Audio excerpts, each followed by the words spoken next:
Good evening. I'm Matt Ffytche, the Director of the Centre for Psychoanalytic Studies, and I'd like to welcome you to the 2017 Freud Memorial Lecture. The lecture is being recorded, but we won't be recording the Q&A session, so feel free to speak then. And can also ask you to take a moment to check your phones and to turn them off, or put them on unconscious mode, or whatever you want to do, but just do it now. So, welcome to all of you. This is our biggest and most important public event of the year, and it comes at the culmination of our Research Student Week, for which many of our more than 50 PhD students travel here from all over the world to discuss and debate their work. But it also attracts people from all over the university and from outside as well. Some of you are probably regulars at our open seminars. This is one of the few academic centres in the country with an endowed lecture dedicated to psychoanalysis given each year by a practicing psychoanalyst. It's been running for 20 years now, set up through the generous support of the Freud family via the offices of the Mark Patterson Agency, so I want to renew my thanks for their original support. And I'd also like to thank our admin team, who've worked very hard to make this event and this week successful. Alison Evans, Fiona Gillies, Anne Snowling, Debbie Stewart, and Elaine Beattie, as well as the staff of the Lakeside Theatre for giving us the opportunity to use this venue. So in a moment, I'll introduce our distinguished speaker, Denis Flynn. First, I want to say a few more words about the Centre for Psychoanalytic Studies. Students come here to study a whole host of innovative programs, from foundation degrees through BAs, MAs, and PhDs, and professional doctorates. They explore psychodynamic theory, psychoanalysis and object relations, Jungian and post-Jungian thought, refugee care and counselling, and the theory of groups and management. And many different kinds of people come here to do research, some of which is linked closely to clinical work, some of which collaborates with social science or investigates contemporary social and political issues, and some of which engages with philosophy, culture, and the arts. Research has always been a strength in the Centre, and our joint submission with Sociology for the Research Excellence Framework was rated in the top 10 in the UK in the most recent exercise in 2014. But I think our most interesting headline development has been our expansion into undergraduate teaching. 2 years ago, we launched very successfully our first proper BA in therapeutic care, and this has been the first year of our new BA in psychoanalytic studies, which is the first such course in the UK, and a further BA in childhood studies is in development. So if you're interested in knowing any more about any of these programs, or want to come to any of our events, please look at our website. I think all these activities, and particularly our growing undergraduate courses, go to show two things. One is that nearly 80 years after Freud's death, and after the death knell of psychoanalysis has been told various times, the work of the Centre is more successful, more sought after and recognised than it has ever been. We currently house over 300 students on 2 campuses, Colchester and Southend, and we expect to grow even further over the next 5 years. The second is that where people in the know had previously always maintained that psychoanalysis is not a young person's topic, our typical image of psychoanalysis, of the psychoanalyst, might be Freud or the caricature of the aging Freud with his white beard and spectacles. But in fact, more than ever, younger people and school leavers are declaring an interest in working in mental health or social care, are curious to grapple with the complexities of psychosocial experience, are alert to the burdens of fantasy, and open-minded about the eclectic and fragile nature of identities.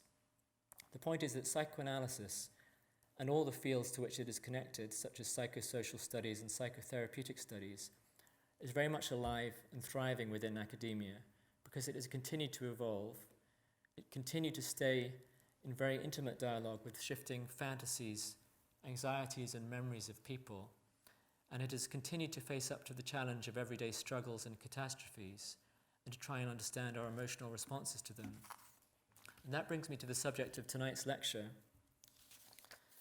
I have great pleasure in introducing our distinguished guest, Denis Flynn, who is currently at the Centre for Psychoanalytic Studies, University of Essex, as a visiting professor from the Institute of Psychoanalysis in London, where he's a fellow and a training and supervising analyst, working full-time clinically as an adult psychoanalyst and child analyst, and in psychoanalytic education. He's taught for many years on the MSc in psychoanalysis at UCL. During the 1990s, he was chair of the psychotherapy department at the Castle Hospital, London, during which time he worked with Bob Hinshelwood to set up adult psychotherapy in the hospital, and after ran the inpatient adolescent unit for 10 years. He has co-authored with Leslie Day a book on the internal and external worlds of children and adolescents, Collaborative Therapeutic Care, published by Carnac in 2003. And he's written Severe Emotional Disturbance in Children and Adolescents, Psychotherapy in Applied Contexts. That's from Routledge in 2004. Plus many other psychoanalytic papers or chapters on areas such as narcissism, exile and migration, adoption, identity, and containment in institutional care. He's currently working on transformational processes in thinking in relation to the work of W.R. Bion, and it's on this work that he'll draw in tonight's lecture, Catastrophic Change and the Shape of What We Know. So I'll now hand over to Denis to tell us all about this.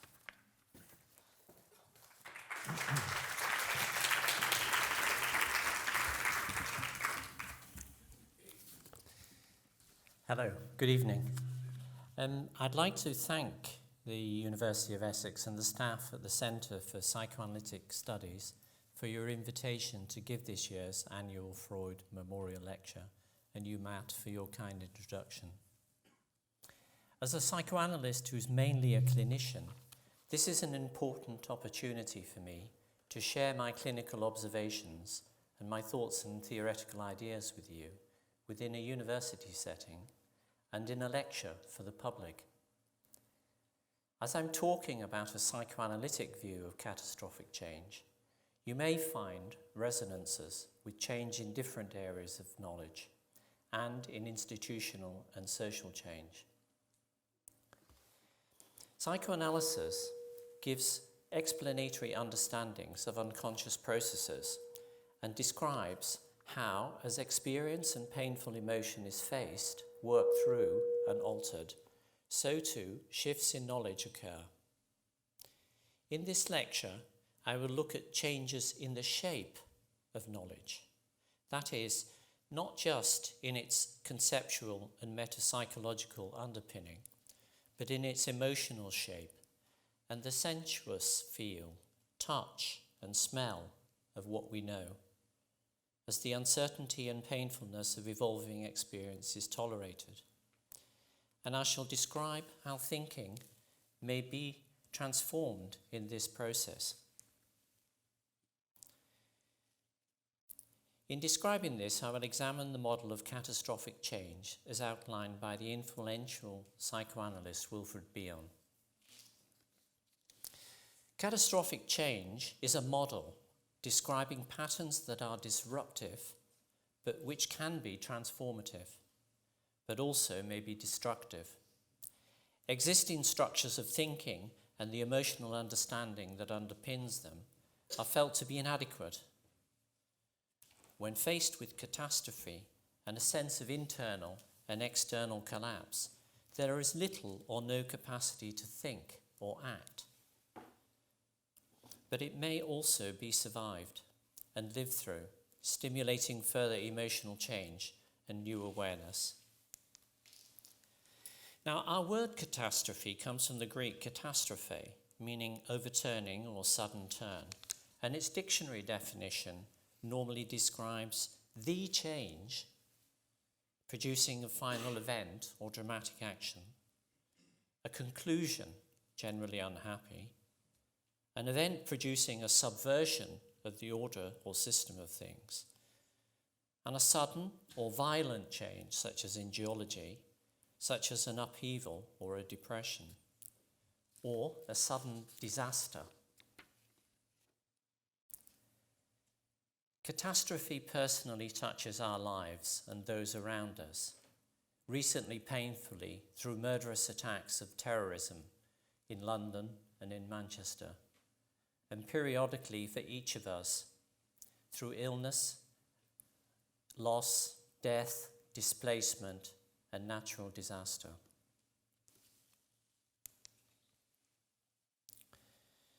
The Flammarion engraving in a book dating from 1888 is a woodprint by an unknown artist, perhaps relating to an earlier engraving from the German Renaissance.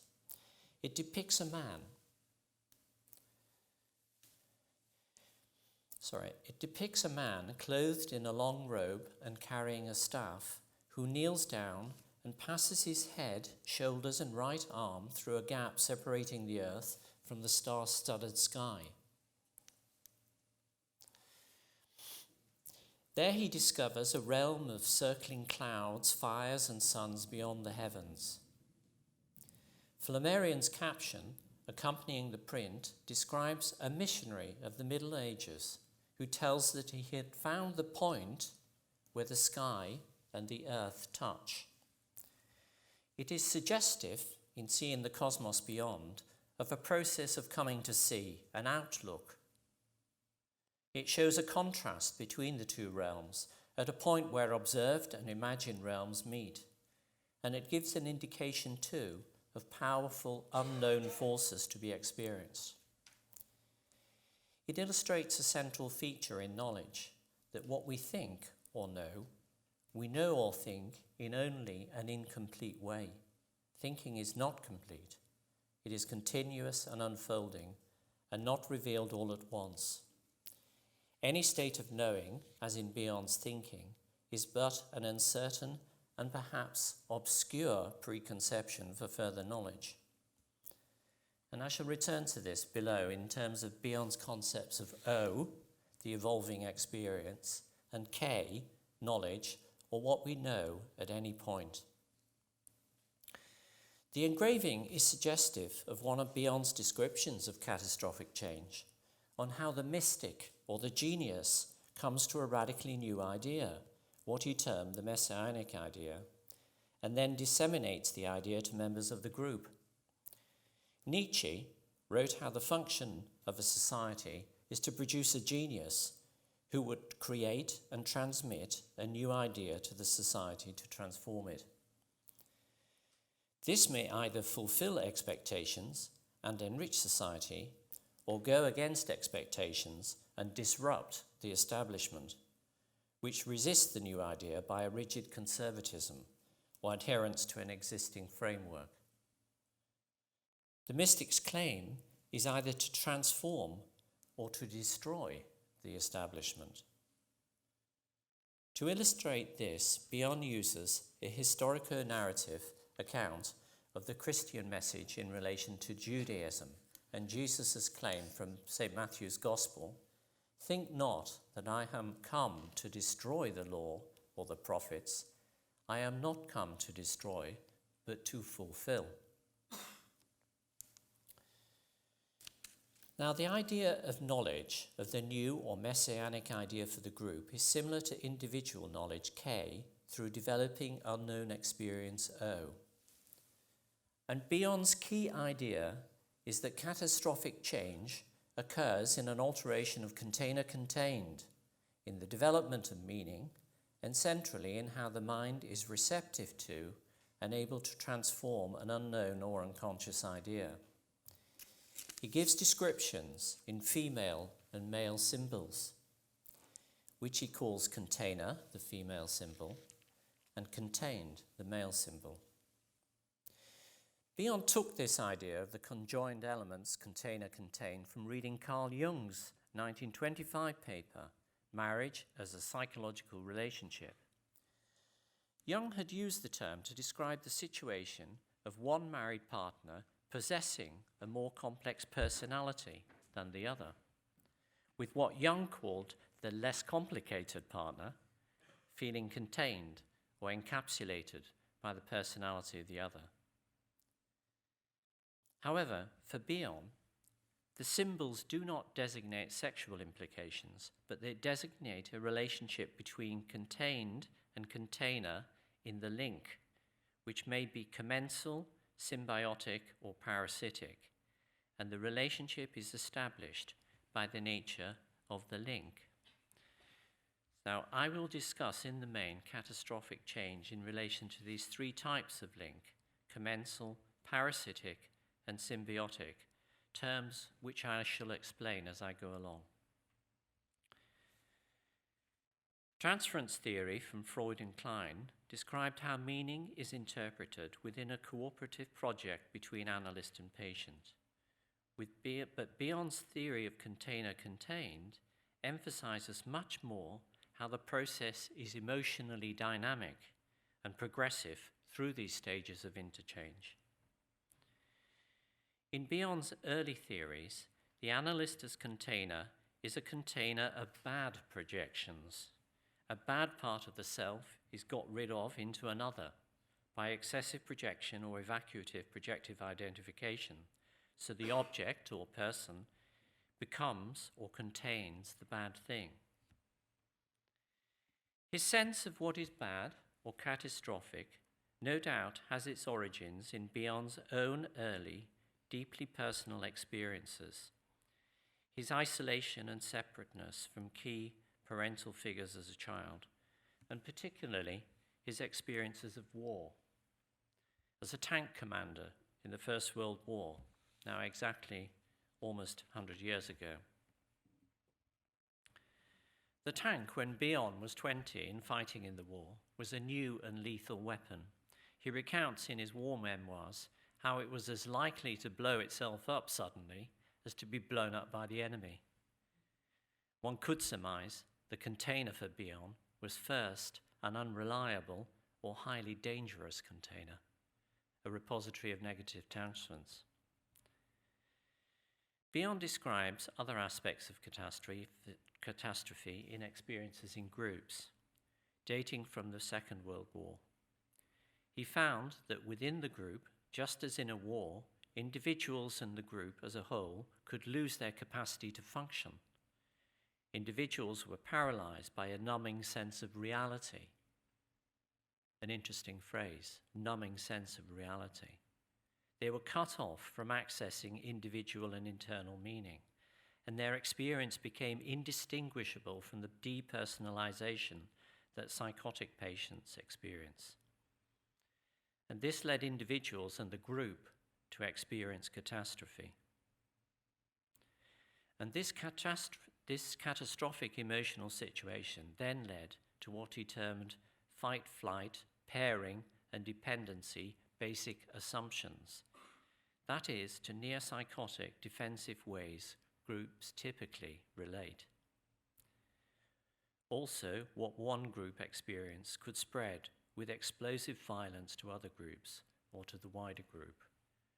And I think we can see applications of this in political circumstances, how a war in one place can trigger a war in another. And the one that strikes me is how after the Falklands War, which I remember, we had very soon afterwards a legitimization of the Israeli invasion of Lebanon. And you can see such things in a more up-to-date context in Crimea and Syria. But from his papers on arrogance, attacks on linking, and theory of thinking onwards, and most fully in his book Learning from Experience, he expands his model of communicative projective identification. Bion develops his breakthrough theory, major theory, of a model of container-contained as a developmental model of communication, a primitive form of communication that provides a foundation on which ultimately verbal communication depends.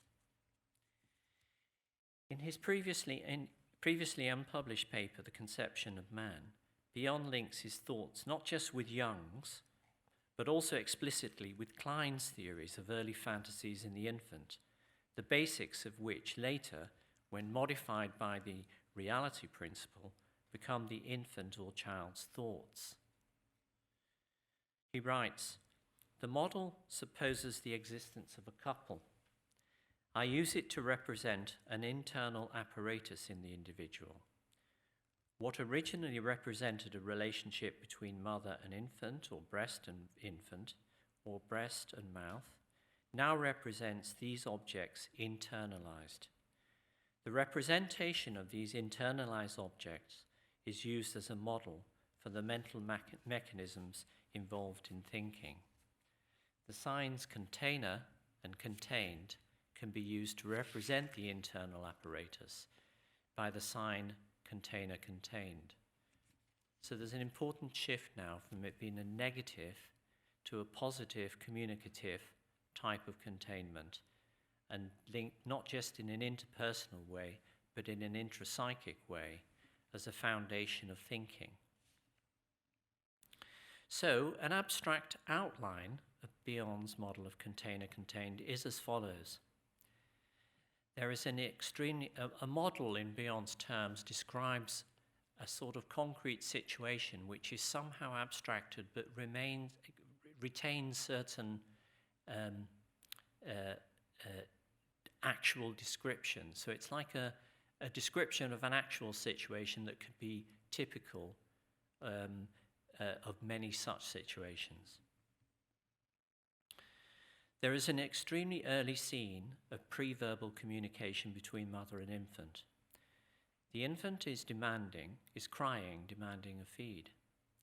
If the mother responds by feeding with an adequate emotional relating, the baby can overcome the frustration as well as the need being satisfied.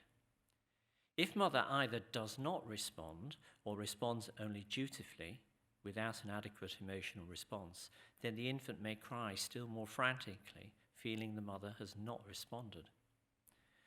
What the infant is communicating is that their underlying emotional state is unheard or uncontained. The infant may also experience the mother as withholding or as pushing back misunderstanding into them. In some situations, this may be equivalent for the infant to a fear they are dying, so a full response from the mother would involve an emotional understanding of the infant's sense of dread. Bion describes how without containment, then, at that point, the infant feels the worthless residue of the fear of dying is forced back into them.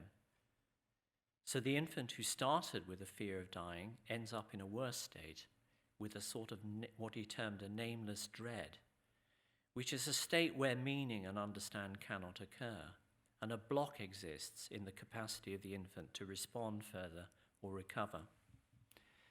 Now, his model of catastrophic change would involve loosening and freeing oneself from this block, this nameless dread.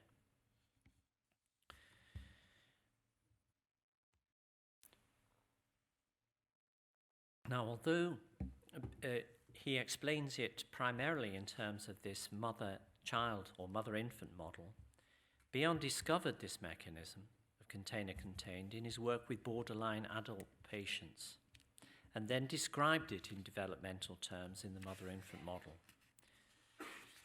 Between analyst and patient, he wrote, the patient feels emotionally rewarding experiences if he or she is able to put bad feelings into me and leave them there long enough for them to be modified by their sojourn in my psyche. In time, that is, with repeated satisfactory experiences for the patient and the minimization of aberrant patterns, this can become an internalized mechanism of thinking, a sense of being emotionally understood, so that thinking is based as a concept on a type of internalized emotional understanding. But in psychotic or borderline patients, catastrophe occurs from the experience of what he called mutilating attacks made upon this extremely primitive species of link between the patient and analyst. Catastrophe happens then when thinking is not possible, with the absence of container contained. So in the most severe situation, catastrophe occurs when the containing function is absent through deficit or when attacked through destructive attacks or envy. In minus K, what he called minus K, which is the destruction of the capacity to think, or minus container contained. I'm going to go on to discuss two clinical situations. shall briefly describe firstly a clinical situation of a patient, a man in his mid-30s who is in long-term analysis. Throughout his upbringing, he had experienced a blankness from parents who were excessively rigid, occasionally psychotic, who failed to see his personal view of his development in various ways. He developed a chronic major eating disorder from which he nearly died. He was diagnosed with the borderline psychotic personality disorder, and he was hospitalized for years.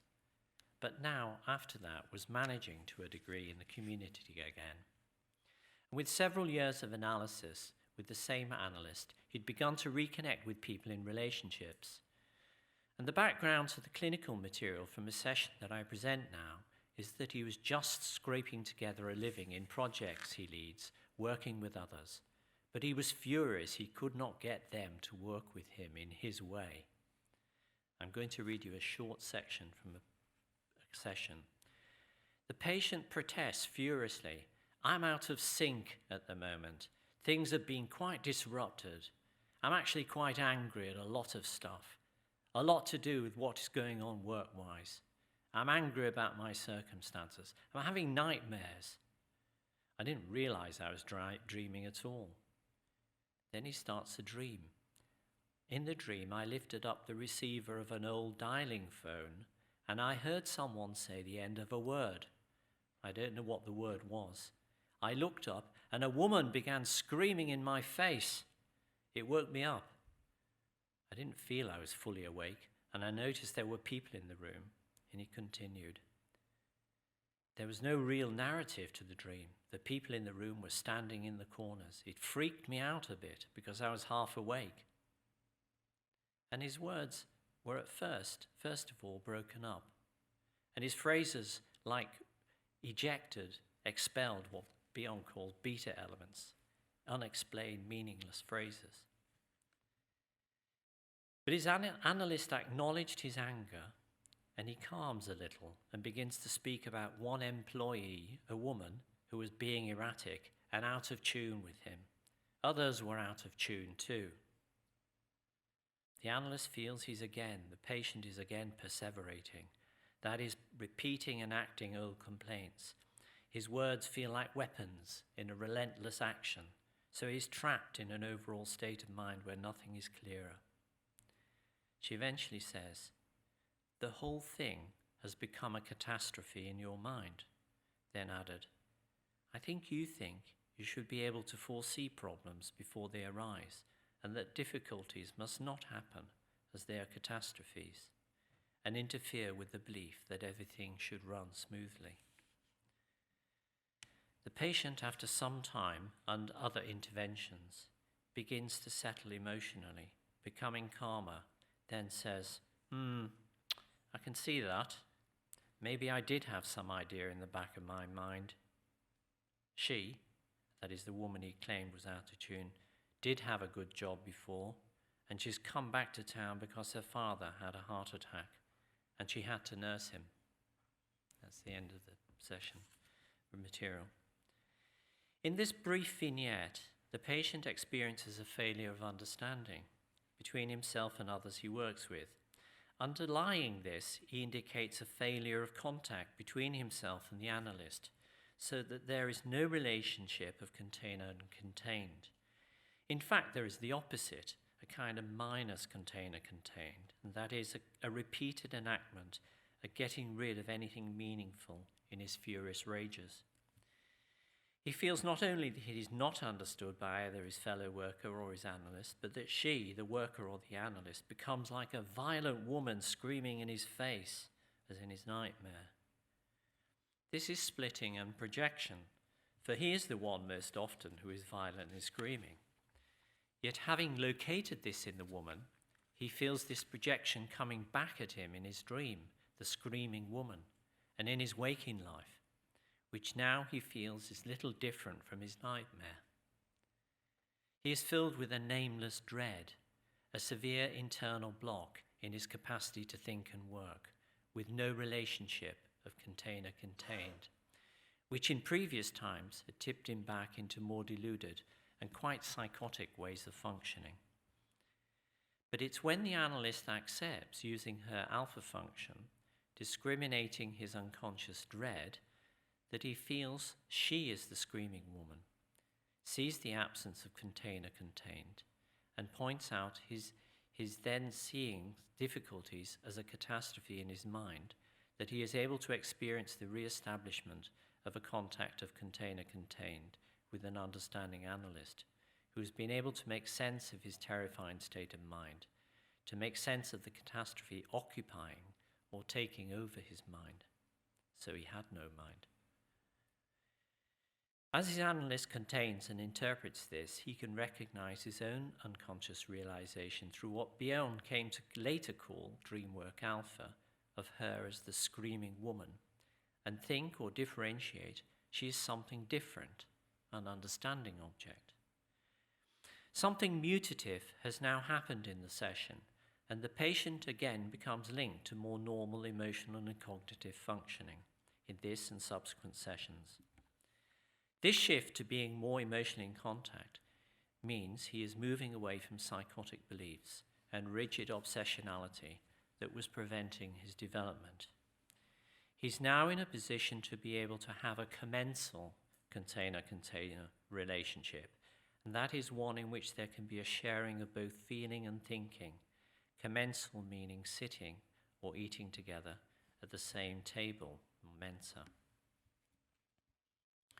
Another clinical situation from an adult psychoanalyst describes a parasitic relationship of container-contained, indicating a situation of catastrophic change.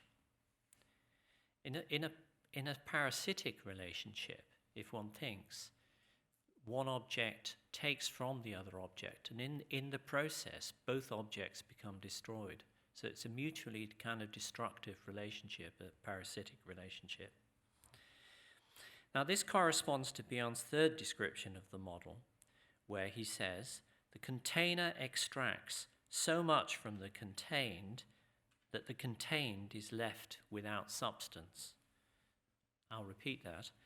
The container extracts so much from the contained that the contained is left without substance. And Bion's example focuses on the analyst losing contact with a more commensal relationship. For example, he writes, psychoanalysis could go on for so long that the patient can get no further meaning from it. A converse example would be the continuation until the patient had no more patience, tolerance, fortitude, or money left. And the container can squeeze everything out of the contained. Conversely, the pressure may be exerted by the contained so that the container disintegrates.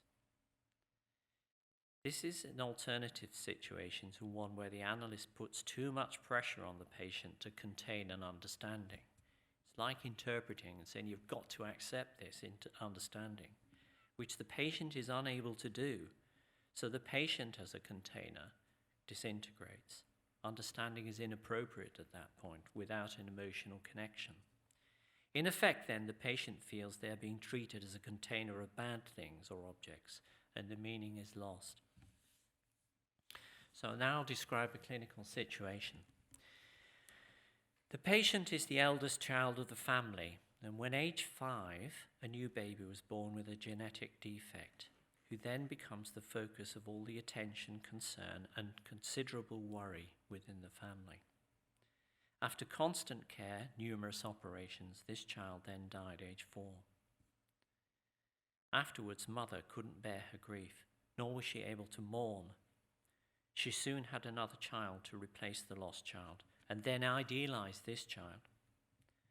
The parents' relationship disintegrated into violence and chronic alcoholism. This then blighted the patient's childhood and adolescence. She was expected not just to look after herself, but to intervene between the couple to prevent her parents' violent fights and manage their chaotic and disruptive behavior from their alcoholism. Without much experience of nurture herself, she tried to establish a life and had some help and guidance from her father.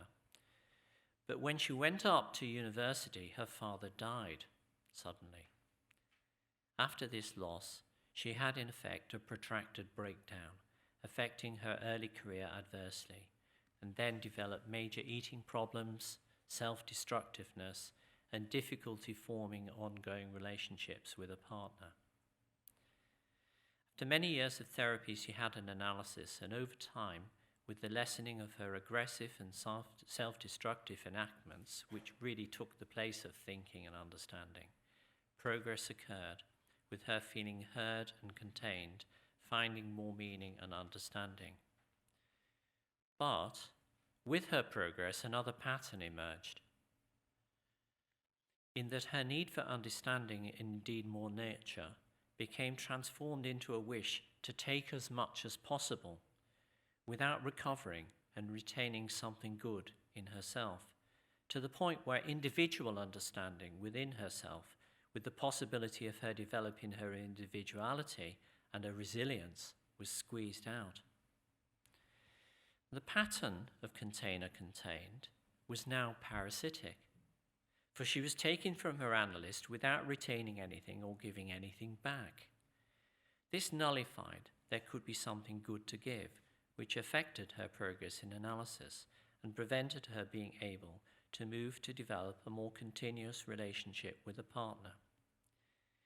It was possible, when things were not too fraught, to see this as a reversal of a pattern of projective identification she'd continuously suffered. Her parents had expected her to put up with anything, gave her little, and dumped her violently and indiscriminately with what they couldn't cope with. This is what the analyst was felt to be doing to her, dumping her with explanations that did not accept how she felt. So she unconsciously reversed the process as the only way to deal with the catastrophe. Changes back to other ways of understanding, which were experienced as periods of catastrophic change, involved offering her appropriate emotional understanding of her evacuative projective identification and its underlying pattern, and most difficultly, seeing this parasitic pattern and coming to accept it as a fact, so be less driven by enactments. In time, meaning grew and life stabilized. Now, as in the Flammarion engraving I showed you earlier, our view of whether there is a future on the other side of the divide, or, instead, a catastrophe, depends upon the outlook we have.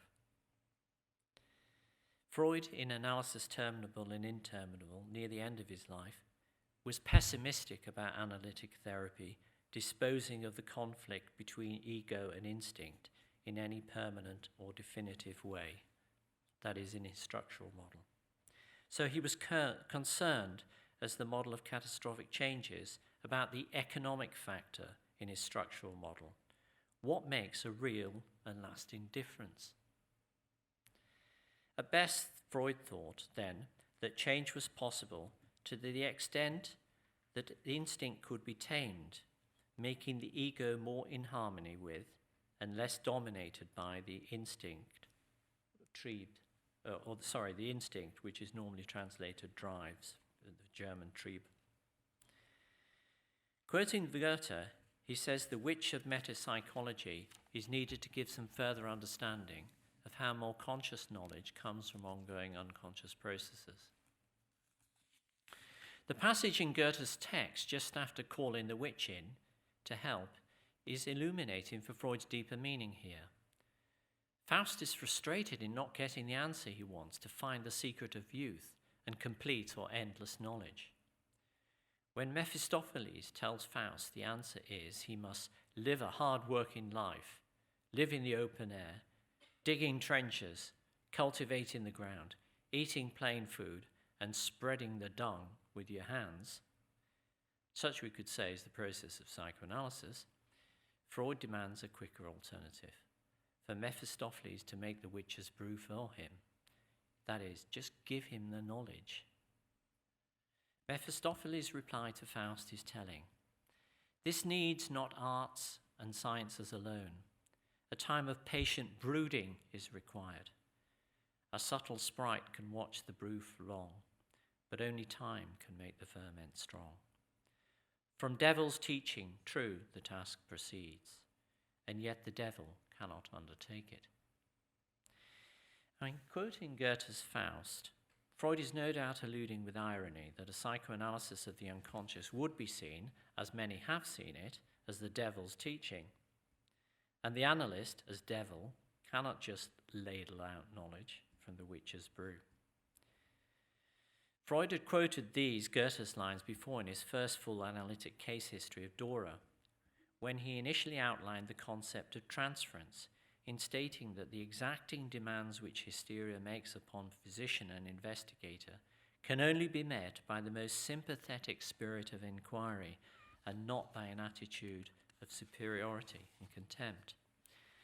And now in 1937, towards the end of his life, and I think he is again noting that what is needed is not so much an augmentation of theory, that is more metapsychology, that is not more or fuller statements of what we know, but technical prescriptions for a truly analytic attitude, how to approach getting the knowledge, to follow the analytic process as it develops.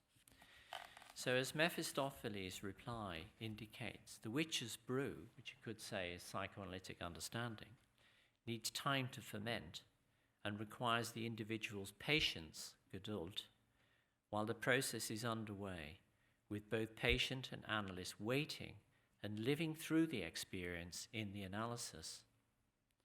For as Freud noted earlier in 1915 in his paper on the unconscious, to have heard something and to have experienced something are in their psychological nature two quite different things.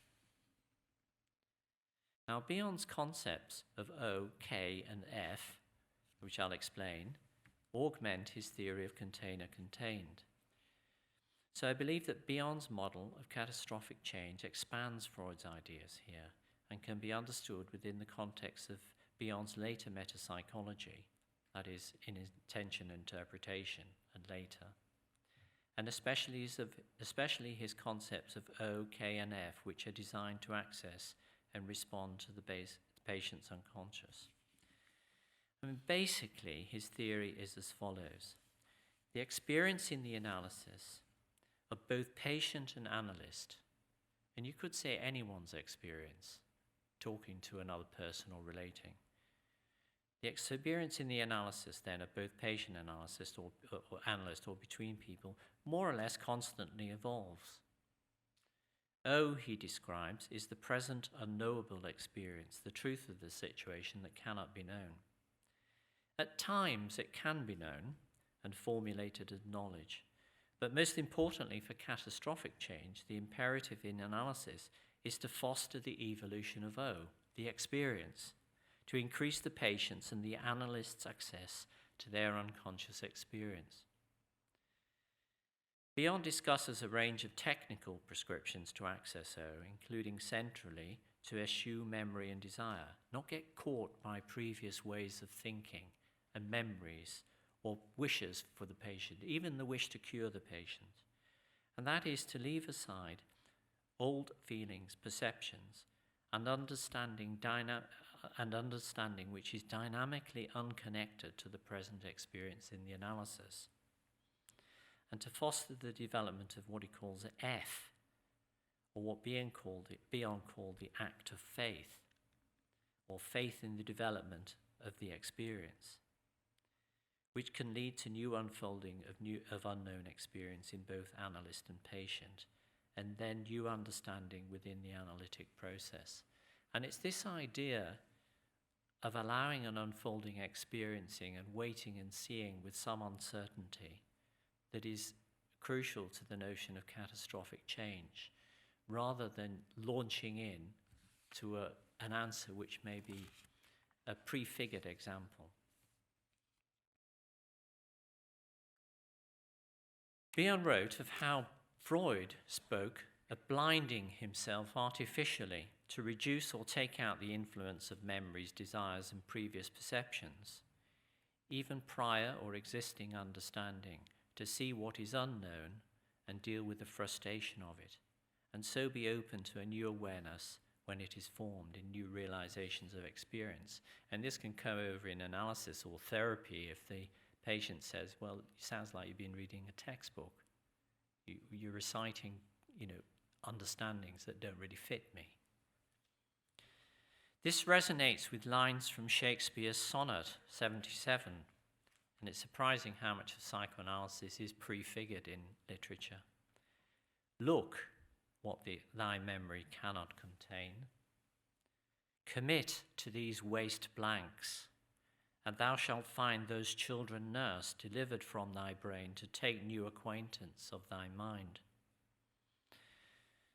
Writing further on knowledge through uncertainty, Bion quotes from John Keats' famous letters to his brothers, George and Thomas.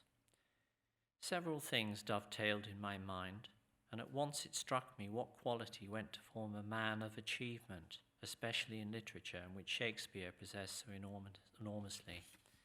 I mean negative capability. That is, when a man is capable of being in uncertainties, mysteries, and doubts without any irritable reaching after fact and reason. Now, after discussing catastrophic change with shifts in the patterns of container-contained, Bion's final formulation as regards the practice in analyst is as follows. In every session, the psychoanalyst should be able to relate what is unknown, both to himself, herself, and to the analysand. Patience, tolerating frustration and bearing suffering, should be retained without irritable reaching after fact and reason until a pattern evolves. This state is the analogue to what Melanie Klein has called the depressive position. For this state, Bion says, I use the term security. This I mean to leave with its association of safety and diminished anxiety. And I consider that no analyst is entitled to believe he has done the work required to give an interpretation until he has passed through both stages. Now, Bion also reformulates Klein's description of psychic progression from paranoid schizoid to depressive positions by indicating PS to D with arrows going both ways. That is, movements in mental states that go backwards and forwards between fragmentation and integration. This is more like the reality. Some of the time we understand, and some of the time understanding seems to fall apart. But in how through recurring experiences of this kind of movement, psychic movement and mental states, there is potentially a move to a more depressive position or a fuller understanding. So the shape of what we know is not a conceptually defined thing or a set of abstractions, but it is primitive and based on sensuous-derived terminology, like a fable, or as Money Curl described it, a pictorialization of man's inner world. It is, Bion adds, a dramatized, personified, socialized, and pictorialized representation of the personality. It is distinct from theoretically based accounts, like Freud's id, ego, and superego, or Klein's formulation of movement from the paranoid schizoid to the depressive position, or we might even add Freud's own formulation, but Bion's own formulation, PS to D with things, the indicators both ways. This is Bion's grid, which I put up there, but I'm not going to say much about it. In terms of Bion's famous, or we could say infamous, grid, indications of catastrophic change are F category formulations rather than C category formulations. Sorry, that's the wrong way around. Indications of catastrophic change are C category formulations. At the level of dreams, sensuous, things that we're aware of pictorially as described, rather than F category formulations, which is a much more conscious and more rational, less emotionally and sensually based level. So it's based in sensuous experience, where the material is superficial and easily accessible to the unconscious, to the conscious. It is a theory based not so much in psychopathology, as in what he termed the psychomorphology. So what takes place in the consulting room is an emotional situation, which is the intersection of the new evolving O with another evolving O. Its unconscious root is to be discovered through observation, and only then through psychoanalytic investigation. I want to move on, finally, and I'm not going to read this next section, but just talk to it. I want to move on to 3 drawings from a child analysis, in which, where there's first a kind of parasitic relationship, and then it moves to something more commensal, and eventually to something symbiotic, where there's a real communication. And I'll do this through looking at the 3 drawings of the child. And what I aim to do is show the level at which one is drawing conclusions, which are very much at the feel, the emotional feel, and shape, and smell of the material. And this way this child's relating. But I also want to point out how, in this process, both the analyst comes to new realizations, but so does the child about themselves. So the background is, this is a child who had been, it's also developmental perspective. It probably got enough time, have we? So the background to this is that it was a child of 7, and he was in analysis 4 times a week with me. So it's an intensive situation for 2.5 years. He was here from another country, which I call Italy. And his main problem with it, he was encopretic, which is that he retained feces. He'd never been continent, not at all. He'd never toilet trained. He had extensive investigations in his home country, both physically and in other ways, and it was seen to be a psychosomatic problem that was not understood. But there were other features that were very clear. There was a hyper-dependence on mother, there was a lot of anxiety, a lot of aggression. When one looked at the developmental history or picture, one saw that from very early on, this was a child who had what they called severe hypoxic episodes. He was unable to breathe. So he was unable to breathe, he was unable to feed, he was unable to settle. His mother had to hold him against her upright. This led to a kind of situation where he and his mother became inseparable, as like he possessed mother, he owned mother. He became completely intolerant of father. And any attempt to shift this meant a kind of catastrophe for this child. And he couldn't, and this had massive effects then upon his capacity to relate at school, be with other children, and so on. Then I saw him, started the analysis. He was a small child, he looked a small child, he looked about 5. He was 7, he looked about 5. And the room smelt. You could smell the bad fecal smell from this encopresis, because every so often the feces obviously would leak out. So initially he used to do buildings which were like great big blocks, and he used to put on top of the blocks, he used to put the mother and the child figure together, and then all the other figures were outside, and then the whole things would be swept away and knocked down. It seemed to have little obvious symbolic meaning, but there were sort of resonances. There was something about these blocks which seemed to represent these compacted feces which were trapped inside him. But there was also this situation that was partly symbolized of the mother and child being together. Now, in the analytic process, as it continued, with experiences of frustration and separation and so on, and not getting exactly things in his own way, he began to experience doubt, and there was more eruption of emotion. And following a separation, he did a very tiny drawing of Mr. Flynn, the Phantom, which he crumpled up and threw away, and it felt like, his contact with his analyst was of a flimsy sort. If this was some kind of fragmentary representation, Then he drew this drawing. I'm tempted to ask you, what do you think it is? And he offers. Sorry? No, this is Mr. Flynn. So this is a robot called Mr. Flynn. Very unlike a kind of human form, but you can just about see a body and arms, and then the body. And it's Mr. Flynn peeing in the toilet. The pee. And here, which he didn't explain, looked like something like his bowels and compacted feces. Now, you could say this drawing really represents something that Klein describes in terms of the capacity to symbolize comes with the capacity to project negatively.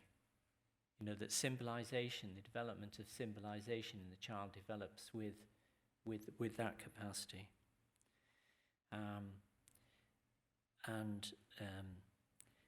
This was the first real drawing that he did. It was all just scrolls before that.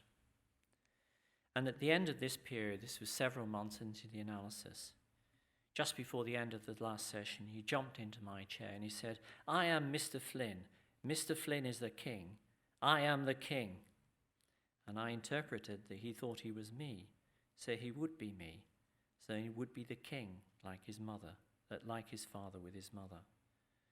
And at one level, he was taking possession of my space in the room, and on another level, in fantasy, he was becoming me. So his fantasy at this stage was very much around his being the king, his possessing. There were other signs of this in the room, like he would only speak to me in his language. I couldn't speak my own language. I wasn't allowed to be separate. He then moved on in the next stage, and there was more, as he had more doubts, more emotion came through. There was one early section where I had a false alarm and thought he was leaving, and he was looking at me, and I was very visibly quite shocked. Enough for him to pick up because he had a close contact. And he was furious with me, and he stamped on my feet, and he drew drawings of killing off Mr. Flynn. At the end of the session, he said, "Fuck you," as he walked out. And there was this kind of sense that I was someone who'd gone dead on him. He interpreted my emotional state as being an absence, a going completely dead.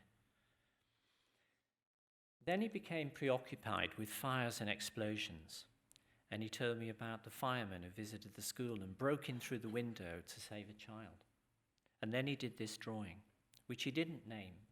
What he did first was these vast red blocks to begin with, and then he did this child in the middle, and then he said this was fire. And this was a child in a fire. But as soon as he did the drawing, he recoiled in fear. It's like the drawing was real at what he'd drawn. And the child in the picture looks really frightened, with startling eyes and mouth agape, too close to the huge walls of red fire, near to being swallowed up by it. And he left this picture behind, and he said, you keep it. He didn't want to take this picture, which he normally insisted on doing. It was part of his taking over the situation. And there was some communication in that. But he'd begun to communicate. He talked in different ways it came out, where he mentioned about pain, depression, hurt, even jealousy, about children being jealous of other children who might get presents and another one not get presents. And then he used the toilet. He went to the toilet, and as he was in the toilet, I could hear him saying from a distance, yes, I know, cool, in English. And it was like from now on, he had got over this lifelong problem of encopresis, apart from a few occasional accidents. And the process really up till now had been a way in which the emotion had somehow mobilized his capacity to think. And at the end of that period, which is the second period, he he sat in my chair again and he said, "I am the king."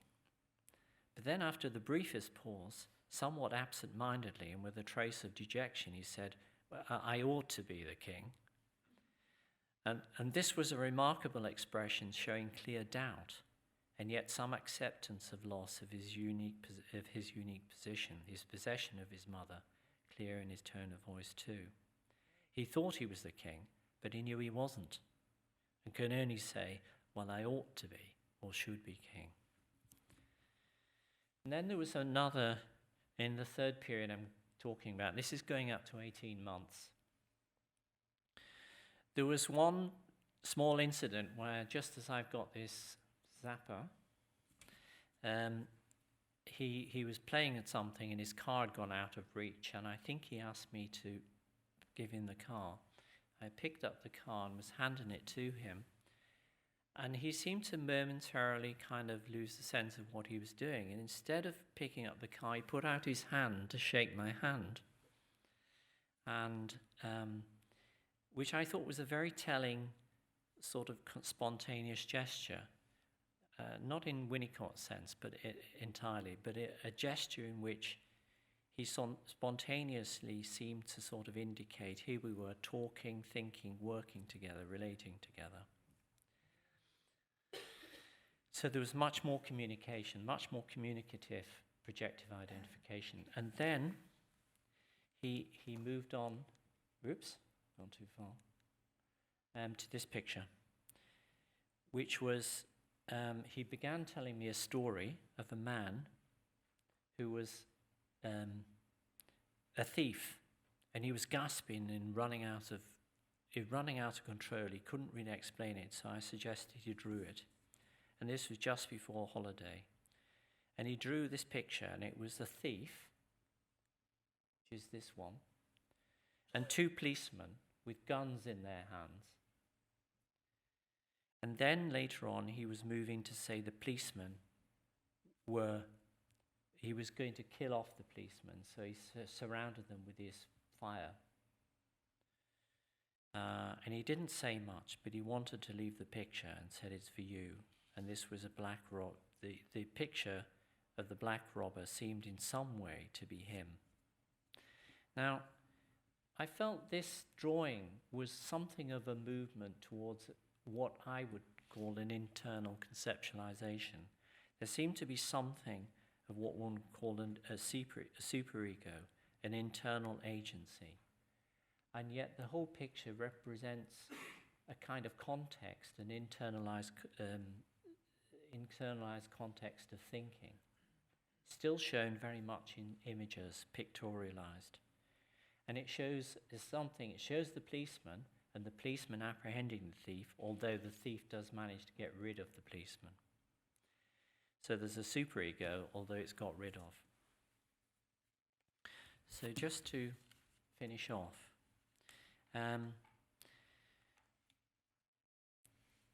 so that there was this movement in the three phases, from a parasitic to a commensal to a symbiotic way of relating, representing something that was much more internalized. Within this process, there were various ways in which this child's individuality developed. So in conclusion, I would say the catastrophic change is faced developmentally, as with John, if there is no way forward. And a shift to a new perspective or outlet seems inconceivable, and it is only achieved through a slow emergence over time, through doubt, of the possibility of something new. Conversely, it may emerge all of a sudden, when least expected, in a deeply personal way for one person, if not another, as intrinsic sensuous perceptions bring a shift in awareness through the work of contained as an internal process, defining in Bion's terms new levels of more conscious thought through alpha function, thereby relaying or resetting what he called the contact barrier between unconscious and conscious awareness, changing the shape of what we know. There are many parallels here with Kuhn's paradigm shifts in theory, either slowly emerging or through sudden, unexpected shifts, although catastrophic change touches a more deeply personal individual level than the group shifts in theoretical paradigms.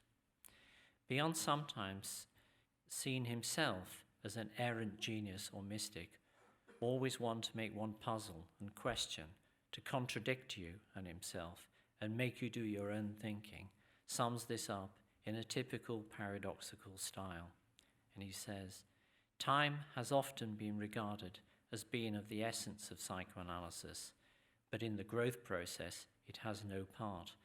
Mental evolution or growth is catastrophic and timeless.